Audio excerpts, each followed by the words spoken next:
নমস্কার বন্ধুরা, আমি আবার একটা রেসিপি নিয়ে হাজির হলাম। আজ আপনাদের করে দেখাবো বেতো শাক চচ্চড়ি। অসাধারণ খেতে লাগে, যদি কোনো দিন খেয়ে না থাকেন আজকেই করে ফেলুন বেতো শাক চচ্চড়ি।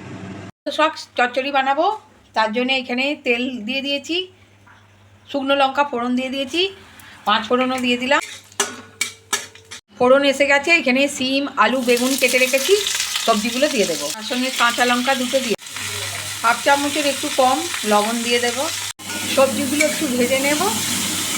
আপনারা চাইলে বড়ি দিতে পারেন, আমার বড়ি নেই বলে দিতে পারিনি।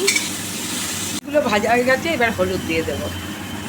এখানে বেতো শাক সিদ্ধ করে জল ঝরিয়ে রেখে দিয়েছিলাম। বেতো শাকটা একটু সিদ্ধ করে নিই আমি, কষ ভাবটা চলে যায় বেতো শাকে সেদ্ধ করে নিলে। 1.5 চামচের মতো চিনি দিয়ে দেব। শাকে একটু না চিনি দিলে ভালো লাগে না, চচ্চড়িতে অল্প একটু চিনি দিলে তবে খেতে ভালো লাগে। খুব সহজ রান্না, এইভাবে বাড়িতে রান্না করে খাবেন, অসাধারণ খেতে লাগে। আর আমার রেসিপিটা যদি ভালো লেগে থাকে লাইক কমেন্ট করতে ভুলবেন না, সাবস্ক্রাইব করে পাশে থাকবেন।